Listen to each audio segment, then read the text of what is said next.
Atheist Nomads episode 356, some good news out of Australia.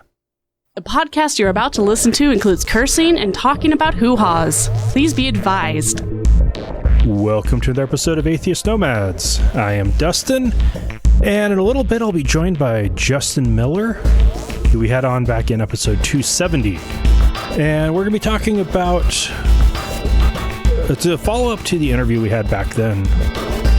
270, that was like a year and a half ago. And the work he was doing on trying to get some chaplaincy for humanists in the Australian military has made some progress. So we actually have good news. And here in 2020, getting good news seems like such a rare thing, especially for us with the Trump administration and all the conservative governments that have been taking over and pushing theocratic bullshit across the world.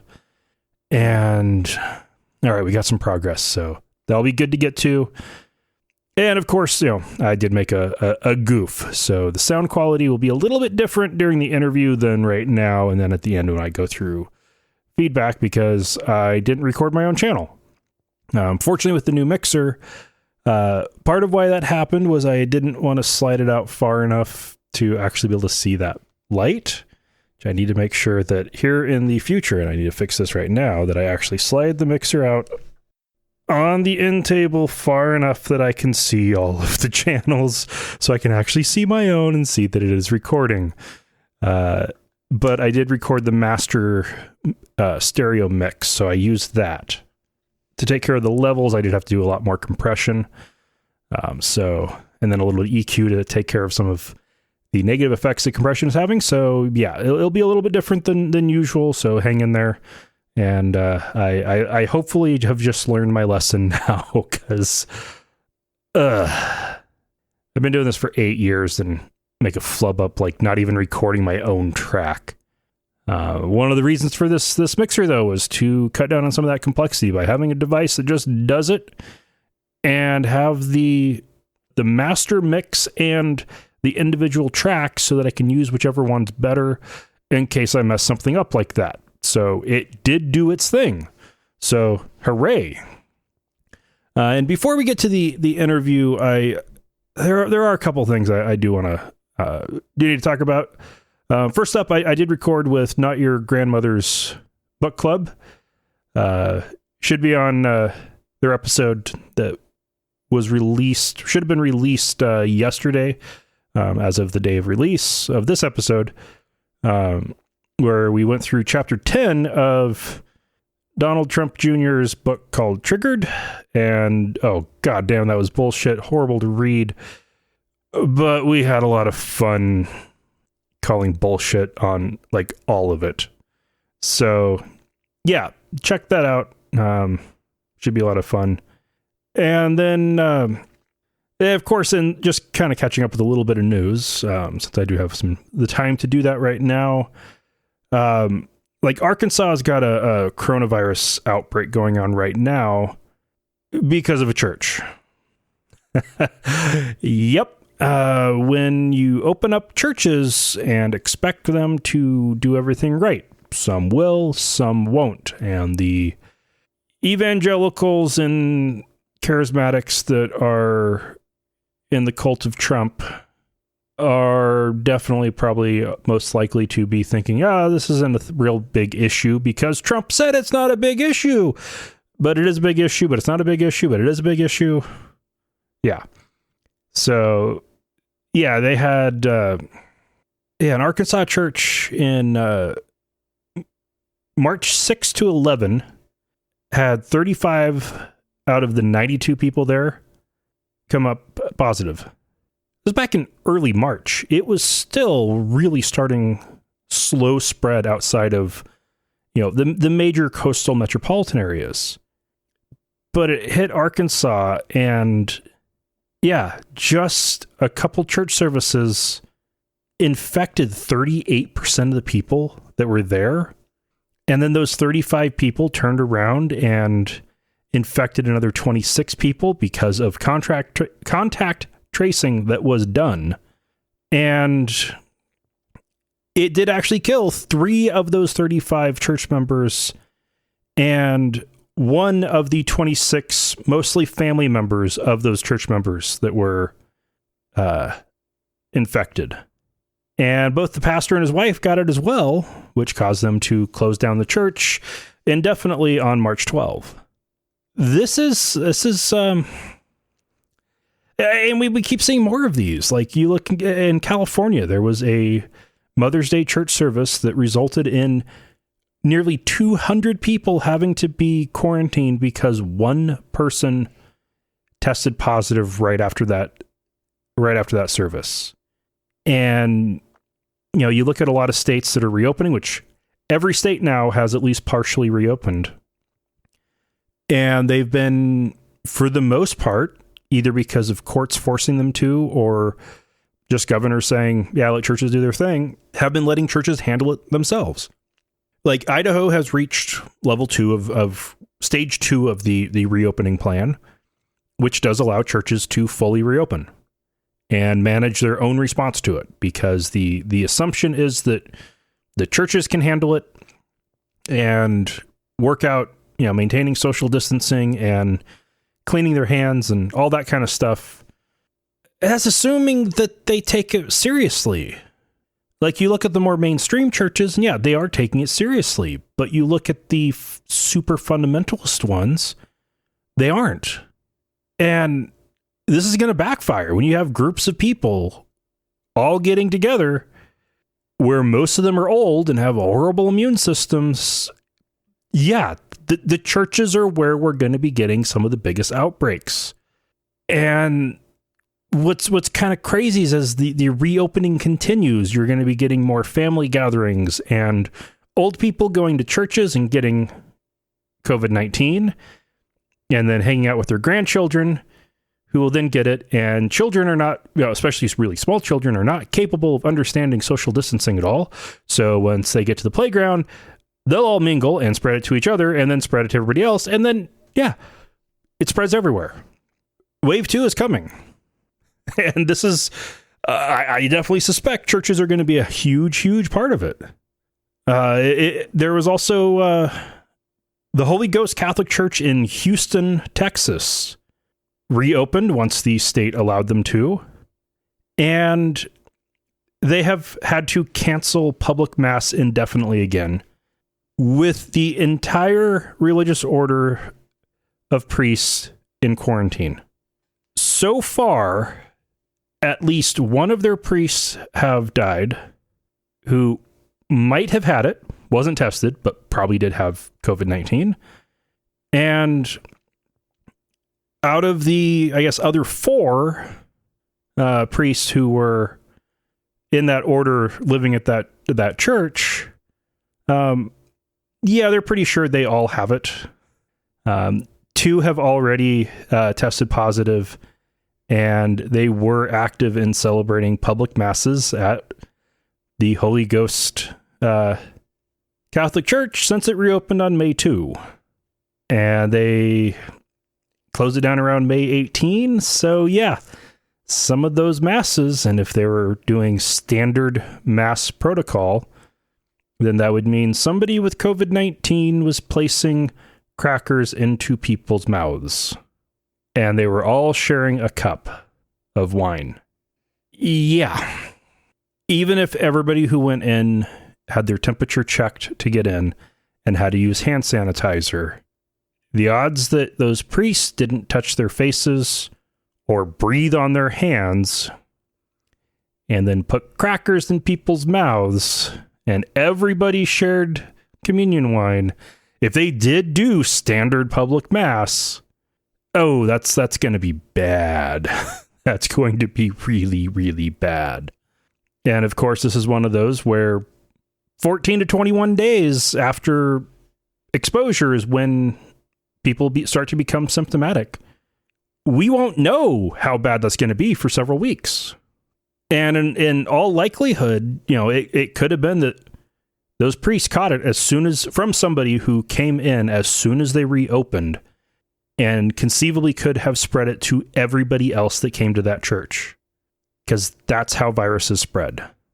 And for some not COVID-19 related news, the president of the Humanist Association of Nigeria was arrested on April 28, taken from his home to a neighboring state, Kano, which has Sharia courts and where blasphemy is a crime.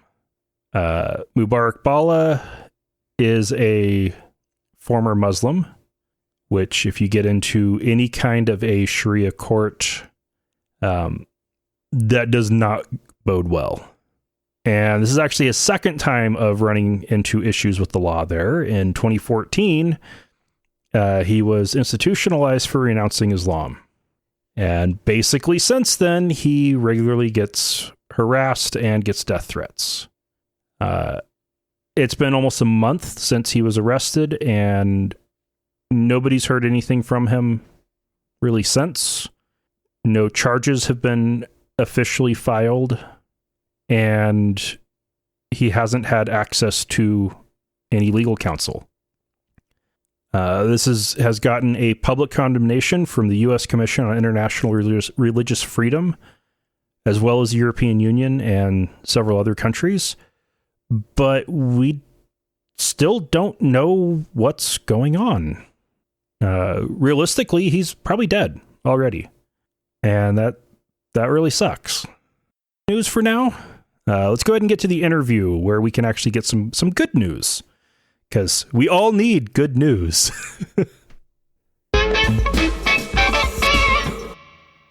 From Australia. He is a humanist chaplain that has been on the podcast before in episode 270. That was back in September of 2018.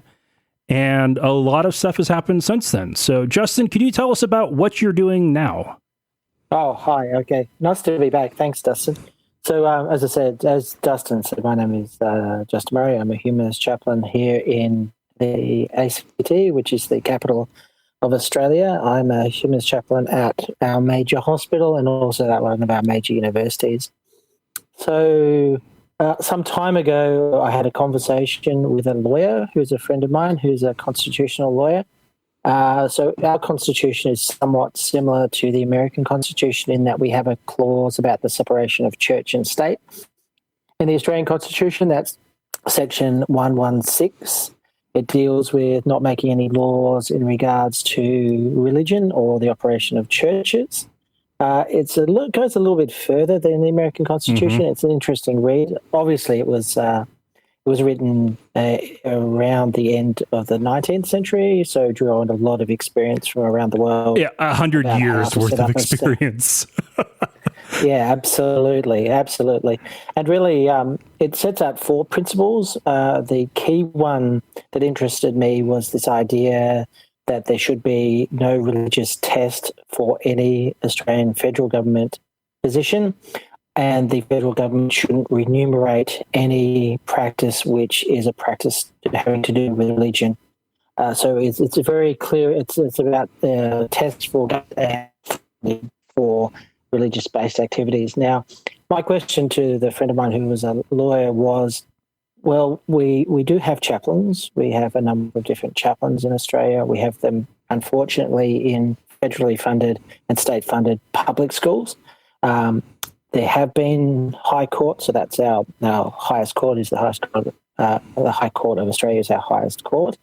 There have been some tests in regards to the funding of those chaplains. But what and these chaplains are in primary and secondary schools, right? Yes. So everywhere from like 6 and 7-year-olds all the way up into teenagers. Yes, that's correct. Yeah. Which would be grossly illegal in the U.S. Yes, and we have a slightly different system. We have a similar system to the US. We have a federalist system where states and we have some territories are supposed to be independent and do pretty much all their own setting of laws and their own governing. Mm-hmm. But a lot of the funding for public schools actually comes via the federal government. They have a much broader tax power to regulate in regards to anything that comes in from overseas or has to do with a foreign government. For education comes from our federal government. And what they were doing, they were actually funding people to go into public schools directly in order to proselytize a version of Christianity. Now, the test was taken up by a friend of mine, and he actually was successful in stopping the funding, the direct funding of chaplains in schools. Now, the way that the federal government got around that is just to go, well, we don't directly pay the churches, we'll pay the states who'll pay the churches. So not a great outcome.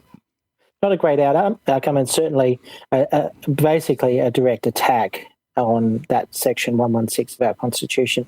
For me, it was being tested, and the federal government had lost, but they'd found this workaround.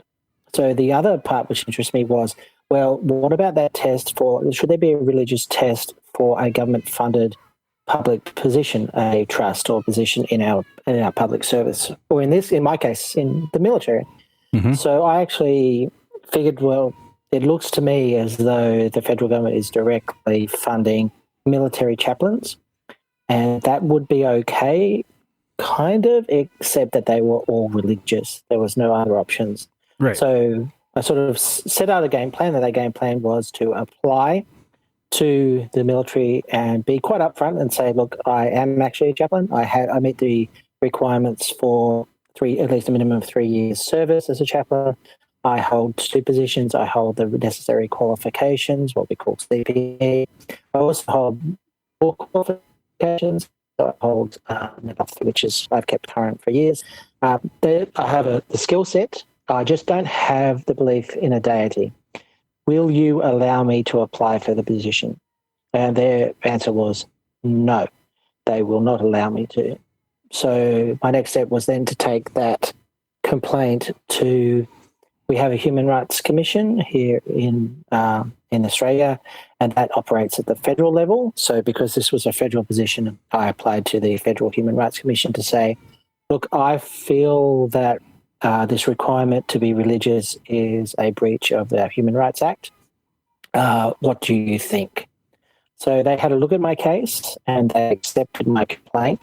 And a little bit of a debate in that it wasn't necessarily a direct breach of the Human Rights Act, but there were some International Labour Organization agreements that Australia had signed, which were around religion. So they can't test the constitutionality of it, but they can look at legislation or agreements that the Australian government has agreed to. And they said, yes, we'll accept your complaint. It is a valid complaint. So I entered into a mediation process. How much power do the Human Rights Commissions have? Oh, okay. So they have full mediation powers. So they can actually direct an employer to undertake a particular set of reasonable actions, which could include either allowing someone to apply for a job, re-employing them if they've been fired for an unreasonable, for something unreasonable, or in my case, it might actually mean that they might have to allow me to be employed if I met all the requirements except for the religious requirement. Okay, and that would be something where they have the power to actually enforce that and not just have to take it to the courts to enforce it. No, they would have the power to make a decision and have an enforceable outcome. Yeah, absolutely. Wow, nice. So they actually, it's a good system technically, but in explaining all that I explained, it actually is interesting that the decision that they came to. I can't talk about the technicalities, but or what I supplied in detail, or what the other side supplied in terms of our Department of Defense. But I can talk about the outcome. So the outcome essentially was that they found that there is a religious test for those positions of military chaplains, and they were okay with that. Their position was it was a requirement of the job to have a belief in a deity in order to undertake the work. So that's an interesting outcome. Yeah, it means my case. It means my case to them fell apart. However, passing it legally, left me in an interesting position, because there would actually be the to take that to, depending on the jurisdiction, it's a little bit complicated. But if I were, say, to apply here, where I live in Canberra, in the Australian Capital Territory, I would be able to apply to be employed here And then if a religious test was applied, I could then apply to our local Human Rights and Equal Opportunity Commission and see how that went. Or I would actually have standing, because then it would become an open question or controversy in terms of the law of it. Well, there's test, and it's been found to be a test which is necessary for employment, and then that puts that in conflict. That decision is then in conflict with the Constitution. Well, and it's one of those things that is kind of tricky, because if you generally speaking, when it comes to illegal, like, there are things that are discrimination unless you're discriminating for good reason. Like in most civilized countries, you can't discriminate against somebody for employment because that person uses a wheelchair. Unless the job requires standing 8 hours a day, then that person doesn't meet the qualifications for the job due to not being able to fulfill the physical requirements of the job, and thus can't do it if there is no reasonable accommodation that can be made. Granted, when you're dealing with a no religious test clause in a constitution, like the U.S. has as well, that theoretically would mean that position is incompatible with government employment altogether and needs to be eliminated. Yes. So that is the outcome. However, so I had some close contact with, and I have to thank Professor Luke Beck, who's a constitutional lawyer at Monash University, that's where I actually studied for some of my time in academia and taught there as well. He was really useful in this whole process and provided me with some really good advice about how to proceed. When we got to that point, it was very clear on paper that it appeared to be unconstitutional. And he said, well, you're kind of at this point, a bit like Ron Williams, who took the case about the funding of chaplaincy to our High Court. You have a couple of options. You can now suck it up and say it's unconstitutional, but I'm not going to go any further, or you can attempt to take it to court. Pretty much his advice was, you're an individual citizen, government has a lot of money. You're technically correct. Do you want to spend a lot of money on this and have the opportunity that you get to the end and you have to cover your fees and you have to cover the government's lawyers' fees? Because we unlike the US, we don't have a pay for yourself system. We can actually have damages awarded. So if my case was seen to be frivolous, I might have to pay my costs plus the Commonwealth's costs. Ouch. Which could be millions of dollars. Yeah. So especially if that went to the High Court. Yes, absolutely. We're talking, I'm not sure exactly if you have an equivalent, but we have multiple layers of qualified lawyers in Australia. We use the English system, so we have barristers, solicitors, barristers, and then we have Queen's Counsel, and they're the really expensive ones, the Queen's Counsel, and it could possibly run into the millions of Australian dollars of having to pay their lawyers. The U.S. doesn't have a system like that, but I guess the equivalent would be lawyers have to be admitted to the bar for whatever that covers whatever court they're going to be appearing before. So some lawyers are admitted to the federal bar for certain districts and can go to federal courts in those districts. Other lawyers aren't in the federal bar. They're only in the local bar, so then they can only go to state courts. Yeah. And so there's that, but it's not a particular, like a class system. It's just, what do they need to do their job? Yes, absolutely. But like the lawyers that go to the Supreme Court are super expensive. Yes. So that's essentially the equivalent. It's constitutional experts, no matter where you are going to cost you a lot of money. And when you possibly have to pay for both sides, that basically means it's not an option to proceed. I didn't understand at the time of going through the process of the human rights complaint and then the outcome was that my actual complaint was being fairly closely watched. I had contact from chaplains who were in multiple different services, Navy, Army and Air Force, and they were personally concerned about where this would go. sometimes Right. for personal reasons, but generally I had some really good and interesting contact with people around the behind the scenes stuff, which I think I mentioned before about some people being, for example, out in limited ways as atheists or humanists, but not being able to be out because of their current power structures. I had interesting information told to me. None of this verified, of course, that possibly some of the churches were using the chaplaincy as a way of basically getting tax-free dollars from the federal government. They would take the whole wage of their chaplain and then provide back basically a stipend or a smaller amount for them. And I'm pretty sure that's the way it has to be for Catholics, because they take a vow of poverty. Yes. Yeah, if you've taken a vow of poverty, you can't earn an income. You have to just take the little stipend they give you. Yes. That income has to go somewhere. Yes, it does. And of course, that would all be fine, of course, except, once again, on paper at least, that looks like a breach of our constitution, because essentially the federal government is sending money directly to our church.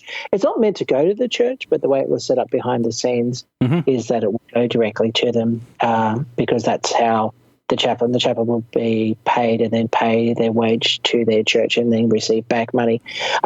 Like for transparency, there would be plausible deniability. Oh, we didn't know that was happening, the government could say. Right. And certainly that look good on paper. So it was generally good contacts. The really interesting ones were the contacts I had from people in the United Kingdom, who were attempting at that time to introduce some sort of secular option within their military chaplains, and were having limited success. I also didn't know that within the Australian Defence Force itself there were people advocating for secular options or the taking out of the power of the churches from the selection of chaplains, including our Royal Australian Navy. So it was actually quite good timing from my understanding for both of those groups, in that while I was unsuccessful, it provided a little bit of impetus to say that, our services as chaplains are actually of interest to the public, and what we're doing is being watched. And there is the possibility now that the Human Rights Commission found that it was necessary to have a religious test to get a position of a chaplain. They found that was legitimate. That then there was a live case or controversy to take to the courts in Australia. So that really provided some really good impetus to then change things. In fact, only on the 11th of May, there was an announcement from the Royal Australian Navy that they're actually what they're doing is they're making a whole lot of changes to their chaplaincy service. Now, I've had a brief conversation with the head of chaplaincy and with the head of Navy, which is not something I ever expected to be having. And both those conversations were really interesting, because what they had been saying is that behind the scenes they'd been working very hard to introduce some changes. And while, in their words, some interesting things have been said about what I was doing, they were very glad that, you get what I mean by that. They were very glad and very happy about the timing of it, because they had been attempting to introduce something. Now, the wording is not perfect, and some of the things around this are not perfect, but really, from my point of view, it's about there's not in this sector. There's probably not going to be radical change. We're not going to see religiosity and chaplaincy stripped out of the military services here anytime soon. But we can take some baby steps. Yes, but we can really take some baby steps towards something which looks like a service which actually offers the kind of things like love and compassion and listening and holding hope and really making sure that people have meaning in their lives. All those things are really important to me as a humanist chaplain. And I think we're making those baby steps towards ensuring that those services are available to everyone.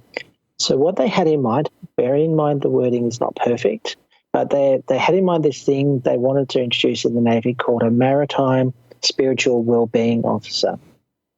Now, I don't know. I've been around chaplaincy for a while and religion for a while. Obviously, as an atheist, I usually have more interest in religion than the religious. Mm-hmm. But that's the way it is.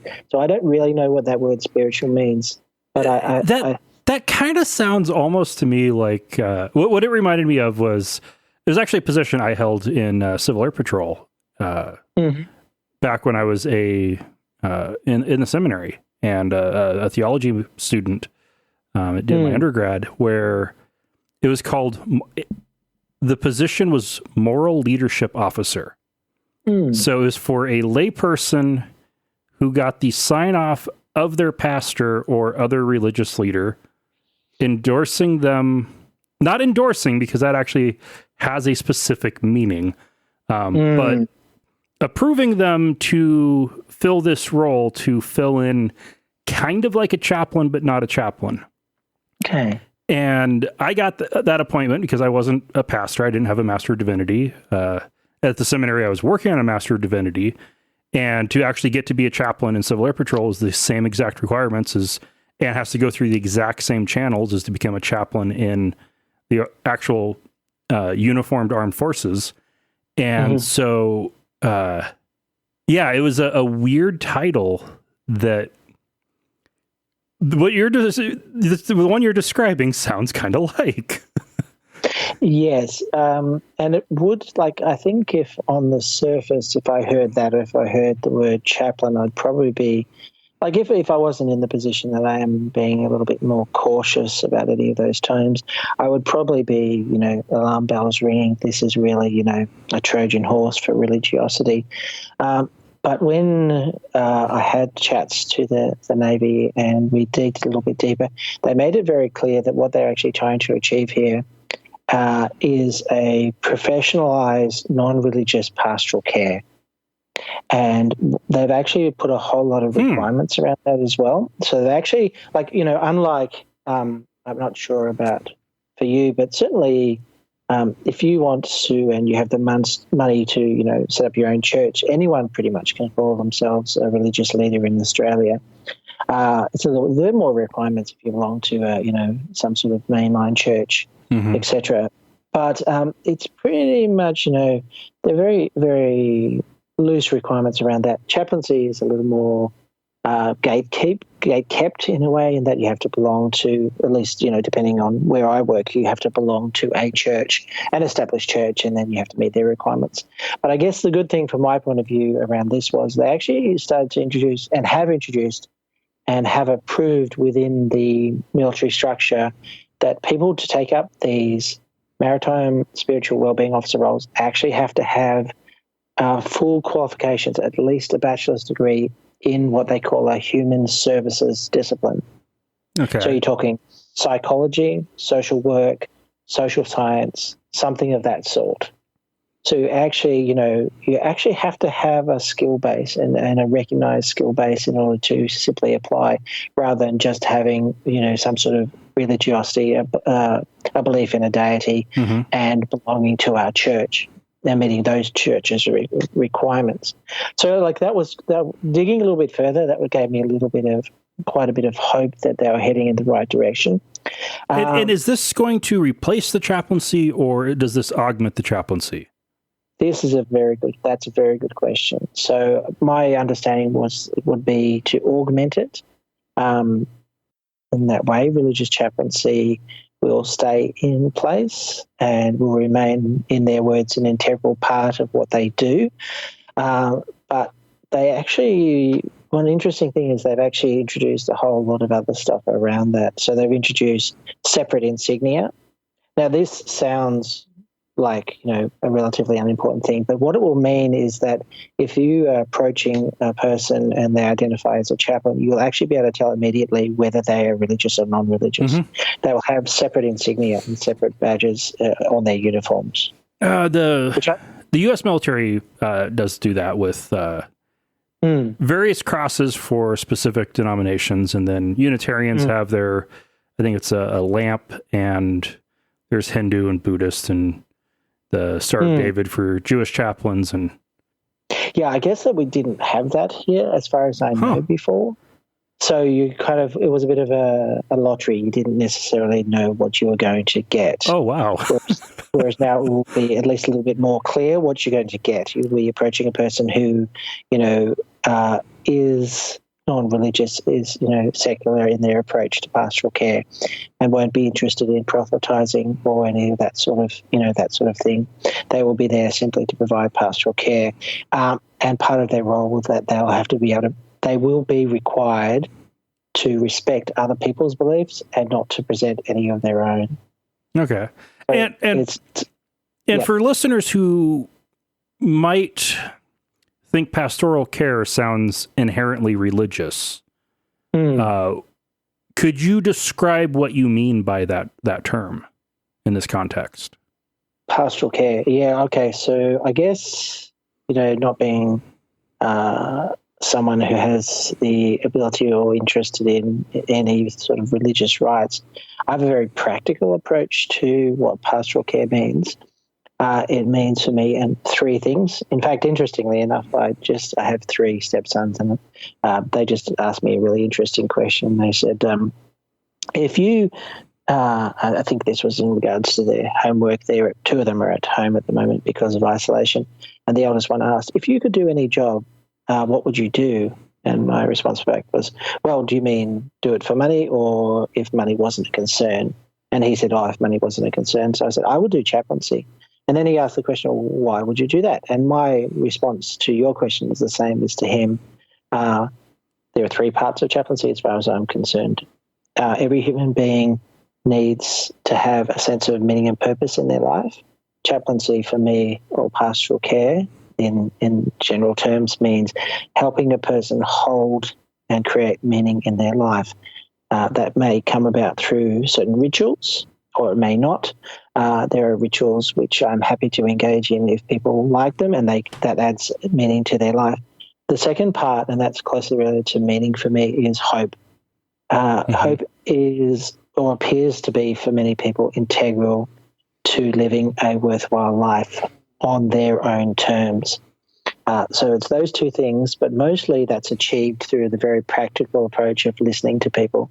My approach is basically it copies the mental health first aid or psychological first aid approach, which is to listen and listen intently without judgment, to be adaptive to the person and listen to them and respond to them in ways which they want. And hopefully the outcome of that listening is to encourage meaning, the creation and sustenance of meaning, and to hold and sustain hope in their lives. If I can base all pastoral care on those three things, that's what I would do. Now, I don't think that's any different for any other chaplain or any other person in that kind of role. It's just that for me, it's devoid of any belief in the supernatural. It's devoid of any rituals. I did a quarter of chaplaincy at a little like an hour a week and one weekend during that quarter in college. And I was a religious person, and it was in a religious context at a religiously owned hospital. And when I do my hour of rounds, those conversations I would have was listening to people, and if it provided value, provide religious ritual, and if not, don't. Yes, absolutely. And the key to it was listen. Yes, absolutely. I 100% agree. I guess the thing for me is that the ritual itself, my background is in social psychology and sociology, and so I understand the value of ritual, in particular in regard to meaning and hope, and also in regard to how people see that they fit within their community, which is linked to meaning and hope. So there are some rituals which are really important. Personally, I have done weddings and I have done memorial services. So there are rituals which I will engage in, and certainly when it comes to providing emergency listening or emergency pastoral care, I've provided that to people who are religious, and that has involved praying with them. Mm-hmm. I may have mentioned it before, but my position on praying is that I'm happy to do it if it's important for the person who's in front of me. It carries no inherent meaning for me, but I could see that it has meaning for others. And in particular, it holds hope for them. Right. Like if pressed, I would say, well, there is a little bit of data around that. There are some functional magnetic resonance imaging studies which show that there is value in praying of a certain kind, mostly around gratitude or where you're talking about, things that are good in your life, and then praying as an adjunct or part of that. There's some really good stuff around that. Well, similar to studies on meditation. Yes, absolutely. That prayer done well is basically just meditation. Yes, absolutely. So there is some data around that. So that would be my position. But primarily it's a humanist focus, and humanism is a set of beliefs which are unjustified by the available evidence. But I'm happy to roll with them because it seems to me that humanity and people are worth more sometimes in some situations than data. Maybe controversial opinion, I don't know, but that's why I think of myself more as a humanist than an atheist or a skeptic. So, but yeah, there would be no benefit in trying to break somebody's faith who is about to go into surgery or is dying. No, I think almost every atheist would agree that would be a dick thing to do. Yeah, absolutely. And sometimes it can go, I've been in situations in the hospital where it goes maybe even a step further. So I attend to people who are not religious at the hospital, which can actually lead to situations where I'm attending to a person who has no faith, but their family does. And there have been multiple situations where I have had people who are atheists or agnostics who are dying. Generally, they're very easy to talk to and very accepting of where they're at in their life. Families can be a little bit more difficult. And my position in that case would be, and I have said this to people, to grieving family members, my personal position would be that the people left behind are more important than the person who is gone, because that person is gone. So, yeah, essentially my value system comes back to humanism more than anything else. So, there have been instances where people have wanted a religious service for a family member who was an atheist. And my suggestion for them to take or not would be, you're left. This is valuable to you. Consider, their wishes, but also remember that they're no longer around. Right. They may believe that they're around, and that they may think that people are watching from the sky or whatever. That would be my position. But it's the people left over that are more important to me. So just that's what I would see as pastoral care. It's about attending to the person in front of you on their terms and in a way which they can essentially live with and be comfortable with. So that makes me glad, because it seems to be that kind of approach is what the Royal Australian Navy is taking now. They are in a position where pretty much 50% of the people that belong to the Navy are no longer affiliated with any religion. That doesn't mean they're atheists or agnostics, but they're not affiliated with a religion. But they're wishing to continue that sort of very human-based pastoral care in some way. Okay. So my conversations around that were around, how do we provide that humanistic approach now that we have people who don't identify as belonging to a religion? That's how they're going forward. Yeah, go ahead. There's a part of it to me that kind of sounds like this is separate but equal. So I've got some technical questions to ask that hopefully the command staff you talked to answered. But are these maritime spiritual welfare officers? Was that the title? Yeah, well-being officer. Well-being officer. Okay. Are they going to be a part of the chaplain corps or their own separate corps? No, they will be part of the chaplaincy corps, as far as I understand. Will they enter the Royal Australian Navy at the same rank as a ordained minister who's getting the title of chaplain? They're on that's a technical thing, but they will be on a separate award. So there's a thing in between, which is called the Defence Force Remuneration Tribunal. So they obviously are a legal board who looks at the way in which military personnel are not only paid but remunerated for. There's a whole lot of stuff around uniform allowances and other allowances and things like degree level and the like. I'm sure. Yeah, exactly. Okay. And because they're essentially sidestepping the requirement to be approved by the chaplaincy board, and there are the requirements for holding at least a bachelor's level degree. They are a separate class under as far as the Defence Remuneration Tribunal is concerned, but they will be part of the chaplaincy corps. And entering in at a bachelor's level position rather than a master's level position, yeah, there would be a definite difference there. Yes. Okay. I would have to look up the exact ruling from the tribunal in terms of what any differences in pay. I haven't had a chance to do that, but these are very important questions. So they are, in a way, separate. I'm not sure to what degree they are equal, to use your terminology there. And in the Australian military, do chaplains hold rank like other officers do? Yes, they do. Okay, so then you would theoretically have within a single, professional service, chaplains and spiritual well-being officers.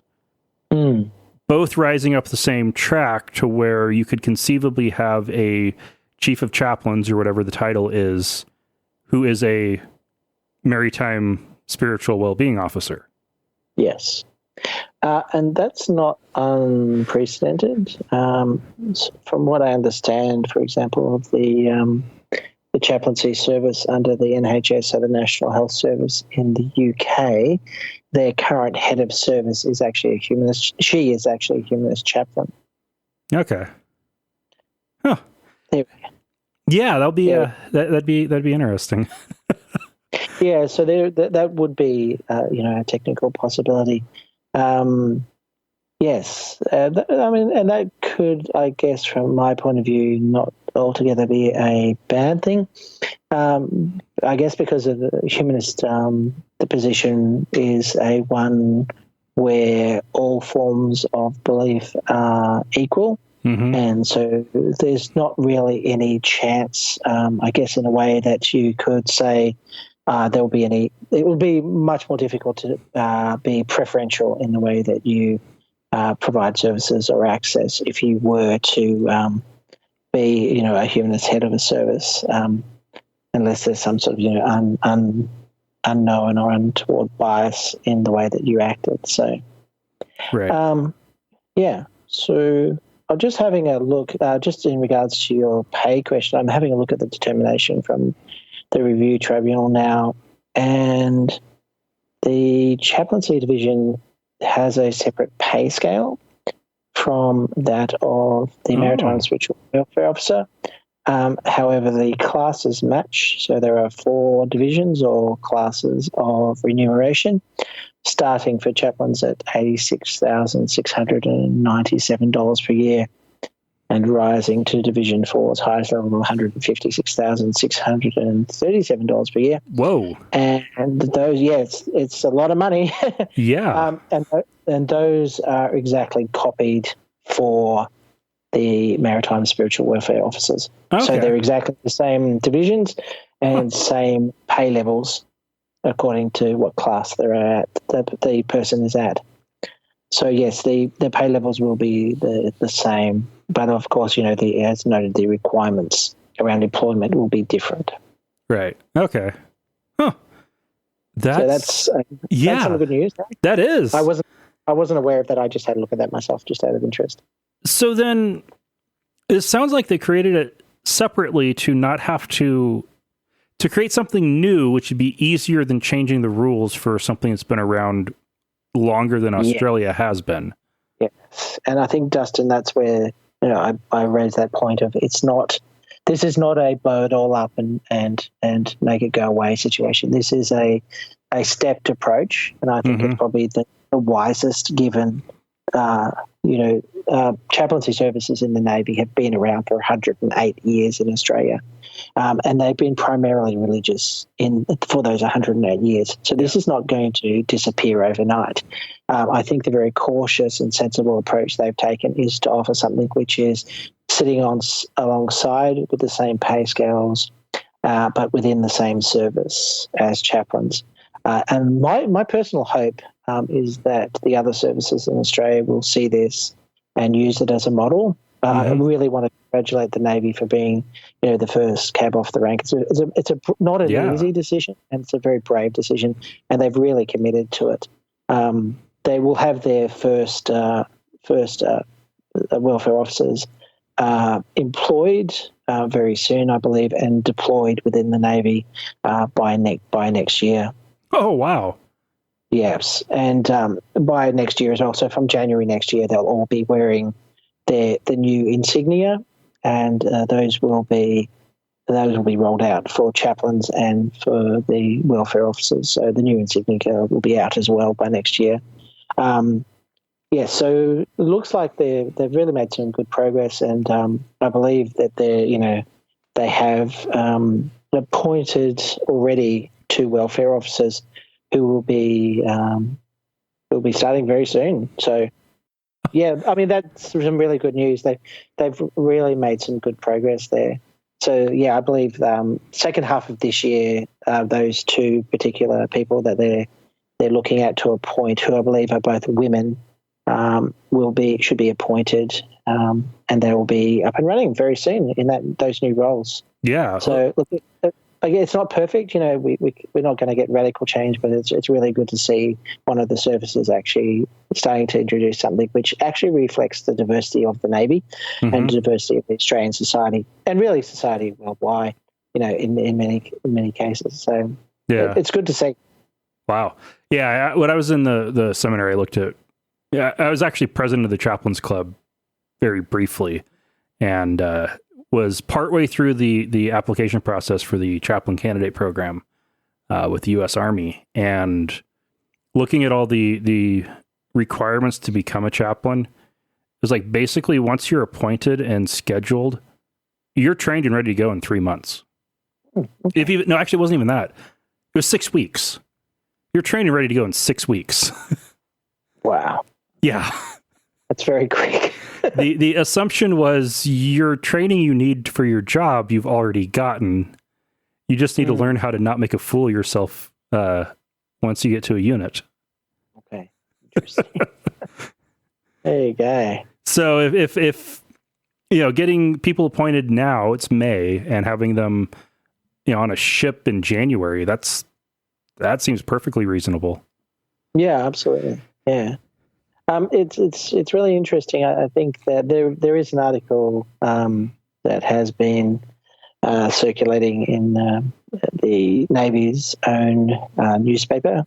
All the services here have their own newspapers, and I think it actually makes I had shared it with a number of people and had some relatively negative reactions. But I think once you dig into their approach, and I read the information in their article at face value because I've had those conversations with people behind the scenes, I guess. I know that there is a lot of goodwill in the Australian Navy, and I really believe that they are genuine in going forward with this as a way of integrating these services that do the 3 things which I hold, dear to me, about hope, meaning, and listening. And they really, I think there's some really good, as I said, some good intent behind to provide this for everyone. They really want to provide a service which is at the cutting edge and actually reflects the values of the people who are their audience and who are members of the Navy. So I can't speak highly enough of them because of the work that they've done behind the scenes. I can't take really any credit for that. I think that a lot of what I happen to do is an exercise for me to wish to further my career has had some, good timing, I guess is the best way to put it, for them, that, they were trying to make a case for this. And then I came along and said, hey, I'm interested too. And they've said, look, there is demand and people are actually watching and people are interested. We need to make reform in this area. Hats off to them for actually deciding to do that and really pushing ahead with it. All right. That is awesome news. Yeah. Thank you so much for coming on the show to talk about this. No problem at all. It's always good to hear wins. And in 2020, it seems like we don't have many of them anywhere. It's trying times, I think, generally for those of us who, have a humanist kind of approach to life and, are trying to really think that we need to be doing stuff which, instills the value of human life, no matter who that life is, on their own terms. Yeah, but it's certainly some good news, and my hope would be that I know it's being watched, as I said, in the UK for their services there. My hope it would be extended further here in Australia, and then there would be a case to extend it, further into militaries and other places in the world if they're not already doing this kind of stuff. Yeah. I think it's a good start. All right. Well, thank you for taking your lunch to talk to us. No problem at all. You take care, mate. All right. Look after yourself and others.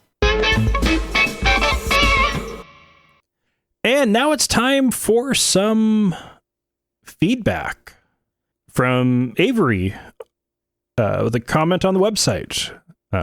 She wrote, I resonated quite a bit with the conversation about Satan. I think we all have vivid memories and subsequent nightmares of youth pastors from Bible camp preaching fire and brimstone sermons.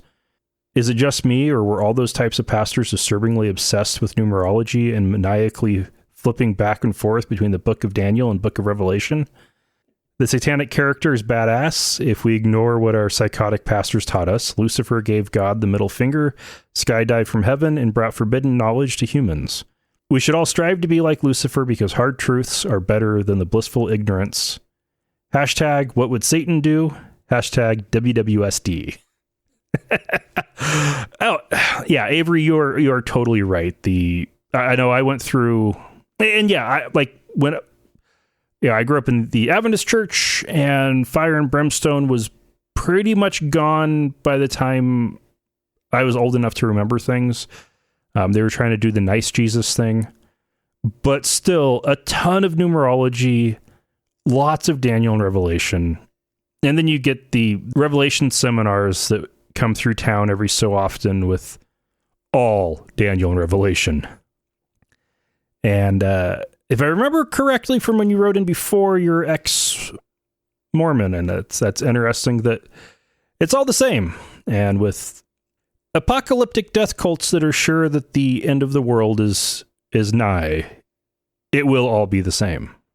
On YouTube, got a comment that is actually not just spam. From Adam, hell is actually just a waiting room. The lake of fire refers to Gehenna, which is a basically never-ending burning pile of trash outside Jerusalem. Yeah, okay, so for one, if you believe in hell and the lake of fire, there are a bazillion different versions of what they actually are. And since the Bible doesn't actually say much about the lake of fire, other than that there is a lake of fire that Satan and his angels will be thrown into, and doesn't really say anything about hell, there's not a whole lot to go off of. All right, so that wraps it up for feedback. And if you want to reach out to us, you can leave a comment on the website or use the feedback form at atheistnomads.com/contact. And we did get a private message on there, which you can mark it private, and I will not read it on the show, but will write you back. I will write you back. I will get there. Sorry. Just been busy with stuff. And you can also hit us up on Twitter. Don't do the Facebook page. I barely spend any time on Facebook. And really probably should just shut down the Facebook page. If any of you want to make a compelling argument not to, let me know. Otherwise, I will finally make good on my threat to kill it. And if you want to support the show, you can find out how at atheistnomads.com/donate or go to patreon.com/atheistnomads. And that wraps it up for this week. I've got 2 interviews scheduled for this weekend and then one for the following weekend. We'll probably be doing a live stream here for episode 260 with the big camera, and it'll be really cool. The first live stream test with the part of the new setup went really well, and so we should be good. Now that wraps it up for this week. So remember, not all those who wander are lost. Thank you for listening to another episode of Atheist Nomads. You can find show notes and contact information at atheistnomads.com. Follow us on Twitter at Atheist Nomads, and like us on Facebook at facebook.com/Atheist Nomads. Please subscribe to the show in iTunes, Stitcher, or your podcatcher of choice, and while you're there, feel free to leave us a review. Theme music is courtesy of Sturdy Fred. Until next time, this has been the Atheist Nomads.